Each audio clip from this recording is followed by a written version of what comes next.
बहुत ही सत्कारयोग ते प्यारे विद्यार्थियों, आप सब का स्वागत। पहला आपां गल शुरू की सी मौर्य साम्राज की। चंद्रगुप्त मौर्य ने किवें साम्राज नूं स्थापित किया, किवें उन्हें मजबूती लियांदी, ते उस तो बाद उहदा बेटा बिंदुसर ते उसका लड़का अगे अशोक सम्राट किस तरह उन्हें मौर्य साम्राज नूं विस्तार रूप दिता ते किस तरह उन्हें आपका धर्म है जिहड़ा वो चलाया, उहदे बारे आपां विस्तार दे विच गल्लां कीतियां सी।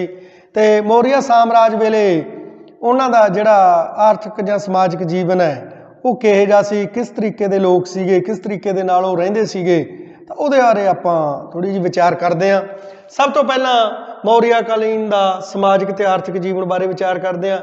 समाजिक जीवन च पॉइंट नंबर 1 संयुक्त परिवार। तां उस समय ज़्यादा रिवाज है जिहड़ा परिवार का इकट्ठे रहन दा सीगा, तां सारा परिवार इकट्ठे रहिंदा सी। एक छत दे थल्ले जिहड़ा सारा परिवार सौंदा सीगा ते उन्हां दे वड्डे बजुर्ग दा जिहड़ा सत्कार कीता जांदा सी ते वड्डे बजुर्ग दी गल भी मन्नी जांदी सी ते उन्हां दे विच ज़्यादातर एक कमाउंदा सी ते सारे खांदे सी। ते इस तरीके दे नाल इकट्ठा परिवार, संयुक्त परिवार रहन दी प्रवृत्ति मौर्य साम्राज दे विच सीगी। जाति प्रथा उस समय बहुत कट्टड़ सीगी। ब्राह्मण, खत्तरी, वैश्य, शूद्र, ये 4 जातां दे विच जिहड़ा समाज उस समय वंडिया होया सी। ते ब्राह्मण जिहड़े सब तो उच्ची पदवी रखदे सी ते जिहड़े शूद्र सी वो सब तो थल्ले सीगे। तां इस तरीके दे नाल शूद्रां दी जिहड़ी स्थिति सी बहुत डामाडोल सी। उन्हां नूं पैर दी जुत्ती समझिया जांदा सी, घरां दे विच जां होर मंदिरां दे विच नहीं वड़न दित्ता जांदा सी। तां इह सारे ਜਿਹੜੀਆਂ अशोक सम्राट ने इन्हां चीज़ों को भी इजाजत ना दी तो किते ना किते उन्होंने ब्राह्मणों भी निंदिया। तो इस करके उन्होंने अपना एक नवा धर्म जिहड़ा अशोक ने चलाया सीगा।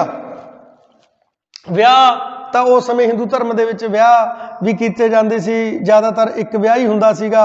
पर कई राजे महाराजे हिंदुआं दे सीगे, जिवें बिंदुसर दीआं कई पत्नियां सीगियां।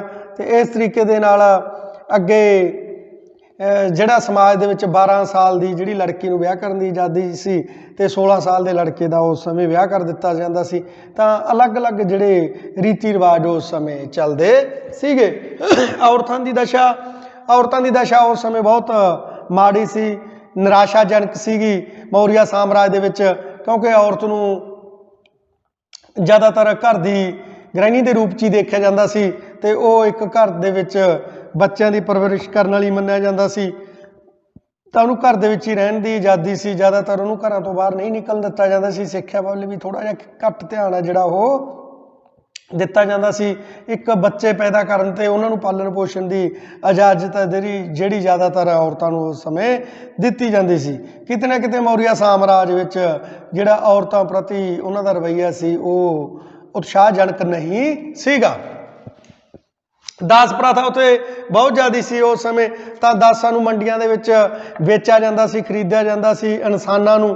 तो उस समय ये प्रथा जिहड़ी बहुत भैड़ी मौर्य साम्राज के समय भी चलदी सीगी। मनोरंजन के साधन इन्हां दे जिहड़े रथां की दौड़, घोड़ियां की दौड़, तो इस तरीके दे नाल उन्हां दे जिहड़े अलग अलग शतरंज भी खेडदे सी, मनोरंजन, लड़ाइयां झगड़े आपस च चौड़ करदे सी। तो इस तरीके दे नाल उन्हां दे अलग अलग जिहड़े मनोरंजन के साधन सी, मैं इस तरीके नाल वो मनोरंजन करदे सी। पोशाकां ते भोजन, पोशाकां जिहड़ियां सूती, ऊनी, रेशमे दियां जिहड़ियां उस समय जिहड़े हिंदू लोग सी वो ज़्यादातर ये पहनदे सी। ते भोजन उन्हां दा ज़्यादातर सादा हुंदा सी ते जिहदे विच कणक, चौल ते दुध, सब्जियां, इहो जिहियां चीज़ां की जिहड़ी वरतों कीती जांदी सी। ते कई लोग है जिहड़े मांस खाण दे भी शौकीन सीगे। सिक्ख्या उस समय इस्त्रियां नूं थोड़ी जी घट सिक्ख्या दित्ती जांदी सी ते मर्दां दे मुकाबले जिहड़े मठां दे विच, विहारां दे विच, तां उस समय उन्हां नूं जिहड़ी सिक्ख्या वो दित्ती जांदी सी। नैतिक पੱਧਰ लोकां दा कहंदे भी उस समय थोड़ा जिहा बिल्कुल चंगा सीगा ते लोक एक दूजे नाल जिहड़ियां चोरियां ठगियां वो घट करदे सी ते मिलवर्तन भी लोकां दा मौर्य साम्राज दे विच सीगा। ते अशोक वेले तां बहुत उभर के सामने आया भी अशोक का धम्म सी जिहड़ा उन्हें बहुत प्रचार किया ते लोग चंगी दिशा वाल गए, तो उन्हों का नैतिक पੱਧਰ है जिहड़ा वो उपर उस समय आया। तो आर्थिक जीवन दे विच उन्हां दा मुख धंधा जिहड़ा खेतीबाड़ी सीगा, जिहड़ा कणक, जौ, चौल ਚਾਵਲ, ਕਪਾਹ ਇਹਨਾਂ ਦੇ ਮੁੱਖ ਕਿੱਤੇ ਸੀ ਉਸ ਸਮੇਂ। ਤੇ ਜ਼ਿਆਦਾਤਰ ਉਸ ਸਮੇਂ ਸਮਾਜ ਹੈ ਜਿਹੜਾ ਖੇਤੀਬਾੜੀ ਵੱਲ ਉਤਸ਼ਾਹਿਤ ਸੀਗਾ। ਦੂਜਾ ਉਹਨਾਂ ਦਾ ਆਰਥਿਕ ਜੀਵਨ ਦੇ ਵਿੱਚ ਦੂਜਾ ਧੰਦਾ ਜਿਹੜਾ ਪਸ਼ੂ ਪਾਲਣ ਦਾ ਸੀ, ਭੇਡਾਂ, ਬੱਕਰੀਆਂ, ਮੱਝਾਂ, ਬਲਦ।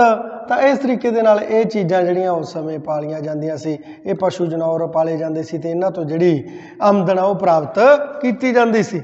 ਉਦਯੋਗਿਕ ਕਈ ਥਾਵਾਂ 'ਤੇ ਉਦਯੋਗ ਵੀ ਲੱਗੇ ਹੋਏ ਸੀ। ਜ਼ਿਆਦਾਤਰ ਕੱਪੜੇ ਦਾ ਉਦਯੋਗ ਕਹਿੰਦੇ ਵੀ ਉਸ ਸਮੇਂ ਜ਼ਿਆਦਾ ਪ੍ਰਫੁੱਲ ਸੀਗਾ। ਸੋਨੇ ਦੀਆਂ, ਚਾਂਦੀ ਦੀਆਂ ਖਾਨਾਂ ਦੇ ਵਿੱਚ ਵੀ ਲੋਕ ਉਸ ਸਮੇਂ ਜਿਹੜੇ ਕੰਮ ਕਰਦੇ ਸੀ। ਅਲੱਗ-ਅਲੱਗ ਕੁਟੀਰ ਉਦਯੋਗ, ਲਘੂ ਉਦਯੋਗ ਤਾਂ ਇਸ ਤਰੀਕੇ ਦੇ ਨਾਲ ਉਸ ਸਮੇਂ ਚੱਲਦੇ ਸੀਗੇ। ਵਪਾਰਕ ਨਿਯਮ ਸੀਗੇ ਤੇ ਵਪਾਰਕ ਤੌਰ ਤੇ ਵੀ ਜੇ ਕੋਈ ਘੱਟ ਵੱਧ ਤੋਲਦਾ ਸੀ ਤਾਂ ਉਹਨੂੰ ਸਜ਼ਾ ਦਿੱਤੀ ਜਾਂਦੀ ਸੀ। ਸਰਕਾਰ ਦੇ ਨਿਯਮ ਸੀ ਵੀ ਇਸ ਤਰੀਕੇ ਦੇ ਨਾਲ ਇੰਨੀ ਜਿਹੜੀ ਵਸਤੂ ਦਾ ਮੁੱਲ ਹੋਣਾ ਚਾਹੀਦਾ, ਤਾਂ ਉਹ ਵਸਤੂਆਂ ਦੇ ਮੁੱਲ ਆ ਜਿਹੜੇ ਸਰਕਾਰ ਨੇ ਉਸ ਸਮੇਂ ਨਿਸ਼ਚਿਤ ਕੀਤੇ ਹੋਏ ਸੀ ਤੇ ਉਹ ਸਾਰੇ ਲੋਕ ਉਸ ਨੂੰ ਮੰਨਦੇ ਸੀਗੇ। ਵਣਜ ਤੇ ਵਪਾਰ ਬਾਹਰਲੇ ਦੇਸ਼ਾਂ ਤੱਕ, ਜਿਹੜਾ ਅੰਦਰੂਨੀ ਤੇ ਬਾਹਰਲੇ ਦੇਸ਼ਾਂ ਤੱਕ ਉਸ ਸਮੇਂ ਦਾ ਜਿਹੜਾ ਵਪਾਰ ਹੈ ਮੌਰੀਆ ਸਾਮਰਾਜ ਦੇ ਵਿੱਚ ਉਹ ਚੱਲਦਾ ਸੀ। ਤਾਂ ਇਹ ਸਾਰੀਆਂ ਗੱਲਾਂ ਦੇ ਬਾਵਜੂਦ ਮੌਰੀਆ ਸਾਮਰਾਜ ਹੈ ਜਿਹੜਾ ਇਹ ਪਤਨ ਵੱਲ ਕਿਉਂ ਚਲਾ ਗਿਆ, ਖਤਮ ਕਿਉਂ ਹੋ ਗਿਆ? ਇੰਨਾ ਸਾਮਰਾਜ ਫੈਲਿਆ ਹੋਇਆ ਸੀਗਾ, ਉੱਤਰ 'ਚ ਹਿਮਾਲਿਆ ਤੋਂ ਲੈ ਕੇ ਦੱਖਣ 'ਚ ਮਸੂਰ ਤੱਕ। ਤਾਂ ਇਹ ਜਿਹੜਾ ਇੰਨਾ ਸਾਮਰਾਜ ਫੈਲਣ ਦੇ ਬਾਵਜੂਦ ਵੀ ਇਹ ਪਤਨ ਵੱਲ ਚਲਾ ਗਿਆ। ਕਿਉਂ ਪਤਨ ਹੋ ਗਿਆ? ਇਹਦੇ ਆਪਾਂ ਕੁਝ ਕਾਰਨ ਦੇਖਣ ਦੀ ਕੋਸ਼ਿਸ਼ ਕਰਦੇ ਹਾਂ। ਮੌਰੀਆ ਸਾਮਰਾਜ ਦਾ ਪਤਨ, ਪਹਿਲਾ ਪੁਆਇੰਟ ਦੇਖਦੇ ਆਪਾਂ ਅਸ਼ੋਕ ਦੀ ਜ਼ਿੰਮੇਵਾਰੀ। ਸਭ ਤੋਂ ਵੱਡੀ ਗੱਲ ਇਤਿਹਾਸਕਾਰ ਵੀ ਇਹ ਗੱਲ ਕਹਿੰਦੇ ਨੇ ਤੇ ਕਹਿੰਦੇ ਵੀ ਜਿਹੜਾ ਅਸ਼ੋਕ ਸੀਗਾ ਕਿਤੇ ਨਾ ਕਿਤੇ ਉਹਦੀ ਜ਼ਿੰਮੇਵਾਰੀ ਸੀਗੀ ਸਾਮਰਾਜ ਨੂੰ ਸੰਭਾਲਣ ਦੀ। ਤੇ ਉਹਨੇ ਬਾਅਦ ਦੇ ਵਿੱਚ ਜਿਹੜਾ ਤਾਨਾਸ਼ਾਹੀ ਰਾਜ ਸੀਗਾ ਤੇ ਤਾਨਾਸ਼ਾਹੀ ਰਾਜ ਇਹਨੇ ਜਿਹੜਾ ਕਲਿੰਗਾ ਦੇ ਯੁੱਧ ਤੋਂ ਬਾਅਦ ਲੜਾਈਆਂ ਝਗੜੇ ਬੰਦ ਕਰ ਦਿੱਤੇ ਸੀਗੇ। ਤੇ ਇਹਨੇ ਜਿਹੜਾ ਤਾਨਾਸ਼ਾਹੀ ਰਾਜ ਜ਼ਿਆਦਾਤਰ ਡੰਡੇ ਦੇ ਜ਼ੋਰ 'ਤੇ ਚੱਲਦਾ ਹੁੰਦਾ, ਪਰ ਇਹਨੇ ਲੜਾਈਆਂ ਝਗੜੇ ਜਿਹੜੇ ਉਹ ਬੰਦ ਕਰ ਦਿੱਤੇ ਸੀ। ਬੁੱਧ ਧਰਮ ਅਪਣਾ ਲਿਆ ਸੀ, ਨਾਲ ਆਪਦਾ ਧਰਮ ਇੱਕ ਗ੍ਰਹਿਣ ਕਰ ਲਿਆ ਸੀਗਾ। ਤਾਂ ਉਹਦੀ ਜਿਹੜੀ ਫੌਜ ਹੈ ਉਹ ਲੜਾਈਆਂ ਝਗੜੇ ਭੁੱਲ ਗਈ ਸੀ। ਤਾਂ ਸਮੇਂ-ਸਮੇਂ 'ਤੇ ਜਿਹੜਾ ਯੂਨਾਨੀਆਂ ਦੇ ਹਮਲੇ ਹੁੰਦੇ ਰਹੇ ਤੇ ਕਿਤੇ ਨਾ ਕਿਤੇ ਉਹਦੀ ਫੌਜ ਦਾ ਵਿਨਾਸ਼ ਹੁੰਦਾ ਰਿਹਾ ਤੇ ਸਾਮਰਾਜ ਆ ਜਿਹੜਾ ਖੇਰੂ ਖੇਰੂ ਹੁੰਦਾ ਗਿਆ। ਇਸ ਤਰੀਕੇ ਦੇ ਨਾਲ ਜਿਹੜੇ ਅਸ਼ੋਕ ਨੇ ਵੀ, ਕਹਿੰਦੇ ਕਈ ਇਤਿਹਾਸਕਾਰ ਇਹ ਗੱਲ ਨੂੰ ਮੰਨਦੇ ਨੇ ਵੀ ਕਿਤੇ ਨਾ ਕਿਤੇ ਅਸ਼ੋਕ ਨੇ ਵੀ ਇਸ ਦੀ ਜ਼ਿੰਮੇਵਾਰੀ ਲਈ ਤੇ ਜ਼ਿੰਮੇਵਾਰ ਸੀਗਾ ਜਿਹੜਾ ਅਸ਼ੋਕ ਸੀਗਾ ਮੌਰੀਆ ਸਾਮਰਾਜ ਦੇ ਪਤਨ ਦਾ। ਦੂਜਾ ਪੁਆਇੰਟ ਦੇਖਦਾ ਕਮਜ਼ੋਰ ਉੱਤਰਾਧਿਕਾਰੀ। ਦਸ਼ਰਥ ਵਰਗੇ, ਬ੍ਰਹਦਰਥ ਵਰਗੇ ਜਿਹੜੇ ਉੱਤਰਾਧਿਕਾਰੀ ਉਸ ਤੋਂ ਬਾਅਦ ਪੈਦਾ ਹੋਏ ਅਸ਼ੋਕ ਸਮਰਾਟ ਤੋਂ ਬਾਅਦ, ਤਾਂ ਉਹ ਜਿਹੜੇ ਕਮਜ਼ੋਰ ਸੀਗੇ ਤੇ ਚਰਿੱਤਰਹੀਣ ਸੀਗੇ। ਉਹ ਸਮੇਂ ਮੁਤਾਬਕ ਆਪਸ ਵਿੱਚ ਲੜਦੇ ਝਗੜਦੇ ਰਹਿੰਦੇ ਸੀ ਤੇ ਲੋਕਾਂ ਦੇ ਵਿੱਚ ਆਪਣੀ ਜਿਵੇਂ ਅਸ਼ੋਕ ਦੀ ਮਜ਼ਬੂਤੀ ਬਣੀ ਹੋਈ ਸੀ ਉਹ ਆਪਦੀ ਮਜ਼ਬੂਤੀ ਸਥਾਪਿਤ ਨਾ ਕਰ ਸਕੇ ਤੇ ਕਮਜ਼ੋਰ ਉੱਤਰਾਧਿਕਾਰੀ ਵੀ ਮੌਰੀਆ ਸਾਮਰਾਜ ਨੂੰ ਲੈ ਡੁੱਬੇ। ਪੁਆਇੰਟ ਨੰਬਰ 3, ਉੱਤਰਾਧਿਕਾਰ ਦੇ ਕਾਨੂੰਨ ਦੀ ਘਾਟ। ਜਿਹੜੇ ਉੱਤਰਾਧਿਕਾਰ, ਜਿਸ ਤਰੀਕੇ ਨਾਲ ਰਾਜੇ ਦੀ ਮੌਤ ਹੋ ਜਾਂਦੀ ਸੀ ਉਹਦਾ ਵੱਡਾ ਪੁੱਤਰ ਗੱਦੀ ਤੇ ਬੈਠਦਾ ਸੀ, ਤਾਂ ਇਸ ਤਰੀਕੇ ਦੇ ਨਾਲ ਕੋਈ ਇਸ ਤਰੀਕੇ ਦਾ ਨਿਯਮ ਨਹੀਂ ਸੀ ਵੀ ਜਿਹੜੇ ਉੱਤਰਾਧਿਕਾਰ ਦਾ ਕੋਈ ਨਿਯਮ ਹੋਵੇ। ਜਦੋਂ ਵੀ ਕੋਈ ਰਾਜਾ ਮਰ ਜਾਂਦਾ ਸੀ ਤੇ ਉਹਦੇ ਪੁੱਤਰਾਂ ਦੇ ਵਿੱਚ ਜਾਂ ਉਹਦੇ ਸਕੇ ਸੰਬੰਧੀਆਂ ਦੇ ਵਿੱਚ ਲੜਾਈ ਝਗੜੇ ਜਿਹੜੇ ਉਹ ਸ਼ੁਰੂ ਹੋ ਜਾਂਦੇ ਸੀ ਗੱਦੀ ਪਿੱਛੇ। ਤਾਂ ਇਸ ਤਰੀਕੇ ਨਾਲ ਬਹੁਤ ਫਨਾਹ ਹੁੰਦਾ ਸੀ। ਤਾਂ ਰਾਜੇ ਮਹਾਰਾਜਿਆਂ ਨੂੰ ਇਹੀ ਡਰ ਲੱਗਿਆ ਰਹਿੰਦਾ ਸੀਗਾ ਵੀ ਕਿਤੇ ਨਾ ਕਿਤੇ ਸਾਨੂੰ ਜਿਹੜਾ ਸਾਡੀ ਗੱਦੀ ਨਾ ਖੋਹੀ ਜਾਵੇ। ਤਾਂ ਜੇਕਰ ਉਹ ਇਹਨਾਂ ਕੰਮਾਂ 'ਚ ਹੀ ਲੱਗਿਆ ਰਹਿੰਦਾ ਸੀ ਆਪਣੀ ਗੱਦੀ ਨੂੰ ਬਚਾਉਣ ਦੇ ਵਿੱਚ, ਤੇ ਜੇਕਰ ਉਹਨਾਂ ਦੀ ਗੱਦੀ ਬਚਦੀ ਸੀ ਤਾਂ ਹੀ ਉਹ ਪਰਜਾ 'ਚ ਜਾਂਦੇ, ਤਾਂ ਹੀ ਪਰਜਾ ਦਾ ਕਲਿਆਣ ਆ ਜਿਹੜਾ ਉਹ ਕਰਦੇ। ਪਰਜਾ ਵੱਲ ਉਹਨਾਂ ਦਾ ਧਿਆਨ ਨਾ ਦਿੱਤਾ ਗਿਆ, ਉਹ ਆਪਦੀ ਗੱਦੀ ਬਚਾਉਣ ਦੇ ਵਿੱਚ ਹੀ ਲੱਗੇ ਰਹੇ। ਤਾਂ ਜਿਸ ਕਰਕੇ ਮੌਰੀਆ ਸਾਮਰਾਜ ਦਾ ਪਤਨ ਹੋ ਗਿਆ। ਕਹਿੰਦੇ ਵੀ ਜਿਹੜਾ ਅਸ਼ੋਕ ਸੀ ਇਹਨੇ ਵੀ ਆਪਦੇ 99 ਭਰਾਵਾਂ ਦਾ ਕਤਲ ਕਰਕੇ ਗੱਦੀ ਤੇ ਬੈਠਾ ਸੀ। ਤਾਂ ਇਸ ਤਰੀਕੇ ਦੇ ਨਾਲ ਕੋਈ ਉੱਤਰਾਧਿਕਾਰ ਦਾ ਕੋਈ ਵੀ ਨਿਯਮ ਨਹੀਂ ਸੀਗਾ ਉਸ ਸਮੇਂ। ਵਿਸ਼ਾਲ ਸਾਮਰਾਜ ਬਹੁਤ ਵਿਸ਼ਾਲ ਸੀਗਾ। ਉੱਤਰ ਤੋਂ ਲੈ ਕੇ ਹਿਮਾਲਿਆ ਤੋਂ ਲੈ ਕੇ ਦੱਖਣ ਮਸੂਰ ਤੱਕ ਜਿਹੜਾ ਉਹ ਫੈਲਿਆ ਹੋਇਆ ਸੀ। ਬਹੁਤ ਵੱਡਾ ਸਾਮਰਾਜ ਹੋਣ ਕਰਕੇ ਜਿਹੜੀਆਂ ਉਸ ਸਮੇਂ ਜਿਹੜੇ ਪੂਰੇ ਸਾਧਨ ਨਹੀਂ ਸੀ ਇੱਕ ਦੂਜੇ ਨਾਲ ਮਿਲਵਰਤਨ ਦੇ, ਤਾਂ ਸਾਮਰਾਜ ਦੇ ਵਿੱਚ ਅਲੱਗ-ਅਲੱਗ ਥਾਵਾਂ 'ਤੇ ਜਿਹੜਾ ਵਿਰੋਧ ਹੋ ਗਏ, ਵਿਦਰੋਹ ਉੱਠ ਖੜੇ, ਤਾਂ ਸਾਮਰਾਜ ਦੋ ਹਿੱਸਿਆਂ ਦੇ ਵਿੱਚ ਵੰਡਿਆ ਗਿਆ। ਤਾਂ ਹੌਲੀ-ਹੌਲੀ ਵੱਡਾ ਸਾਮਰਾਜ ਇੱਕ ਰਾਜੇ ਤੋਂ ਨਾ ਸਮਝਿਆ ਤਾਂ ਸਮੇਂ-ਸਮੇਂ 'ਤੇ ਜਿਹੜੀ ਇਹਦੀਆਂ ਵੰਡੀਆਂ ਸਾਮਰਾਜ ਦੀਆਂ ਪੈਂਦੀਆਂ ਗਈਆਂ ਤੇ ਖੇਰੂ ਹੁੰਦਾ ਗਿਆ। ਤਾਨਾਸ਼ਾਹੀ ਰਾਜ, ਇਹਨਾਂ ਦਾ ਰਾਜ ਜਿਹੜਾ ਮੌਰੀਆ ਸਾਮਰਾਜ ਦਾ ਤਾਨਾਸ਼ਾਹੀ ਸੀ। ਚੰਦਰਗੁਪਤ ਤੋਂ ਲੈ ਕੇ ਐਂਡ ਤੱਕ ਤਾਨਾਸ਼ਾਹੀ ਸ਼ਾਸਕ ਜਿਹੜੇ ਪੈਦਾ ਹੋਏ। ਕਿਤੇ ਨਾ ਕਿਤੇ ਅਸ਼ੋਕ ਸਮਰਾਟ ਹੈ ਜਿਹੜਾ ਲੋਕਾਂ ਦਾ ਜਿਹੜਾ ਸਹਾਈ ਸਿੱਧ ਹੋਇਆ, ਸਹਾਇਕ ਸੀਗਾ ਲੋਕਾਂ ਦਾ, ਲੋਕਾਂ ਨਾਲ ਮਿਲਵਰਤਨ ਸੀਗਾ, ਲੜਾਈਆਂ ਝਗੜੇ ਬੰਦ ਕਰਦੇ ਸੀ, ਲੋਕਾਂ ਦਾ ਪਿਆਰ ਹਮਦਰਦੀ ਹਾਸਿਲ ਕੀਤੀ ਸੀ ਅਸ਼ੋਕ ਸਮਰਾਟ ਨੇ। ਤਾਂ ਉਹ ਤੋਂ ਬਾਅਦ ਜਿਹੜਾ ਇਹ ਤਾਨਾਸ਼ਾਹੀ ਰਾਜ ਸੀ ਇਹ ਲੋਕਾਂ ਨੇ ਕਿਤੇ ਨਾ ਕਿਤੇ ਫਿੱਟ ਨਾ ਕੀਤਾ ਤੇ ਵੀ ਇਹ ਲੋਕਾਂ ਨਾਲ ਬਹੁਤ ਧੱਕਾ ਵੀ ਕਰਦੇ ਸੀਗੇ ਜਿਹੜੇ ਮੌਰੀਆ ਸਾਮਰਾਜ ਦੇ ਸਮਰਾਟ ਸੀਗੇ। ਤਾਂ ਇਸ ਤਰੀਕੇ ਨਾਲ ਤਾਨਾਸ਼ਾਹੀ ਰਾਜ ਹੈ ਜਿਹੜਾ ਉਹ ਖਤਮ ਹੋਣਾ ਸੁਭਾਵਿਕ ਹੀ ਸੀਗਾ। ਰਾਜਧਾਨੀ ਦਾ ਕੇਂਦਰ ਚ ਨਾ ਹੋਣਾ, ਰਾਜਧਾਨੀ ਜਿਹੜੀ ਪਾਟਲੀਪੁੱਤਰ ਸੀਗੀ ਪਟਨੇ ਚ, ਤਾਂ ਉਹ ਉੱਤਰ ਦੇ ਵਿੱਚ ਸੀ ਤੇ ਦੱਖਣ ਦੇ ਵਿੱਚ ਵੀ ਰਾਜ ਭਾਗ ਫੈਲਿਆ ਹੋਇਆ ਸੀ। ਤਾਂ ਦੂਸਰੇ ਏਰੀਏ 'ਚ ਪੂਰਬ ਤੇ ਪੱਛਮ ਦੇ ਵਿੱਚ ਜਿਹੜਾ ਰਾਜ ਭਾਗ ਹੈ ਜਾਂ ਦੱਖਣ ਦੇ ਵਿੱਚ ਨਾ ਸਮਝ ਸਕਿਆ ਤਾਂ ਸਾਰੇ ਇੱਧਰਲੇ ਏਰੀਆ 'ਚ ਜਿਹੜਾ ਵਿਦਰੋਹ ਹੋ ਗਏ ਸੀਗੇ। ਤੇ ਸਮੇਂ-ਸਮੇਂ ਤੇ ਸੈਂਟਰ 'ਚ ਰਾਜਧਾਨੀ ਨਾ ਹੋਣ ਕਰਕੇ, ਕੇਂਦਰ 'ਚ ਰਾਜਧਾਨੀ ਨਾ ਹੋਣ ਕਰਕੇ ਵੀ ਮੌਰੀਆ ਸਾਮਰਾਜ ਨੂੰ ਕਿਤੇ ਨਾ ਕਿਤੇ ਘਾਟਾ ਪਿਆ। ਕਰਮਚਾਰੀਆਂ ਦੇ ਅਤਿਆਚਾਰ, ਜਿੰਨੇ ਵੀ ਕਰਮਚਾਰੀ ਸੀ ਉਹ ਬਹੁਤ ਅਤਿਆਚਾਰੀ ਸੀ ਮੌਰੀਆ ਸਾਮਰਾਜ ਦੇ। ਅਸ਼ੋਕ ਵੇਲੇ ਵੀ ਸੀਗੇ ਤਾਂ ਕਈ ਥਾਵਾਂ ਤੇ ਵਿਦਰੋਹ ਹੋਏ, ਉਹਨਾਂ ਨੂੰ ਦਬਾਉਣ ਦੀ ਕੋਸ਼ਿਸ਼ ਕੀਤੀ। ਤਾਂ ਮੌਰੀਆ ਸਾਮਰਾਜ ਦੇ ਵਿੱਚ ਅਸ਼ੋਕ ਨੂੰ ਜਨਤਾ ਨੇ ਕਿਹਾ ਵੀ ਅਸੀਂ ਵਿਦਰੋਹ ਨਾ ਕਰਦੇ ਜੇਕਰ ਤੁਹਾਡੇ ਕਰਮਚਾਰੀ ਅਤਿਆਚਾਰੀ ਨਾ ਹੁੰਦੇ। ਤਾਂ ਇਸ ਤਰੀਕੇ ਦੇ ਨਾਲ ਉਹ ਰਾਜਿਆਂ ਦੇ ਵਿਰੁੱਧ ਨਹੀਂ ਸੀ, ਉਹਨਾਂ ਦੇ ਕਰਮਚਾਰੀਆਂ ਦੇ ਵਿਰੁੱਧ ਲੋਕ ਸੀਗੇ ਉਸ ਸਮੇਂ। ਤਾਂ ਉਹਨਾਂ ਦੇ ਕਰਮਚਾਰੀ ਬਹੁਤ ਭ੍ਰਿਸ਼ਟ ਸੀ। ਮਹਾਰਾਜਾ ਅਸ਼ੋਕ ਨੇ ਵੀ ਇਹ ਗੱਲ ਕਹੀ ਸੀ ਵੀ ਜਿਹੜੇ ਮੇਰੇ ਕਰਮਚਾਰੀਆਂ ਨੂੰ ਲੋਕਾਂ ਨਾਲ ਇਹੋ ਜਿਹਾ ਵਰਤਾਓ ਹੈ ਜਿਹੜਾ ਉਹ ਨਹੀਂ ਕਰਨਾ ਚਾਹੀਦਾ, ਉਹਨਾਂ ਨਾਲ ਸਹੀ ਤਰੀਕੇ ਦੇ ਨਾਲ ਪੇਸ਼ ਆਉਣਾ ਚਾਹੀਦਾ। ਤੇ ਕਿਤੇ ਨਾ ਕਿਤੇ ਇੱਥੋਂ ਸਾਨੂੰ ਪਤਾ ਲੱਗਦਾ ਵੀ ਉਹਨਾਂ ਦੇ ਕਰਮਚਾਰੀ ਆ ਜਿਹੜੇ ਉਹ ਭ੍ਰਿਸ਼ਟ ਸੀਗੇ ਤੇ ਅਤਿਆਚਾਰੀ ਸੀ। ਪੁਆਇੰਟ ਨੰਬਰ 8 ਤੇ ਸਾਮਰਾਜ ਦੀ ਵੰਡ। ਸੰਪ੍ਰਤੀ ਤੇ ਦਸ਼ਰਥ ਵਰਗਿਆਂ ਨੇ ਜਿਹੜਾ ਸਾਮਰਾਜ ਨੂੰ 2 ਹਿੱਸਿਆਂ ਦੇ ਵਿੱਚ ਵੰਡ ਲਿਆ ਸੀ, ਵਿਦਰੋਹ ਹੋ ਗਏ ਸੀ ਥਾਂ ਥਾਂ ਤੇ।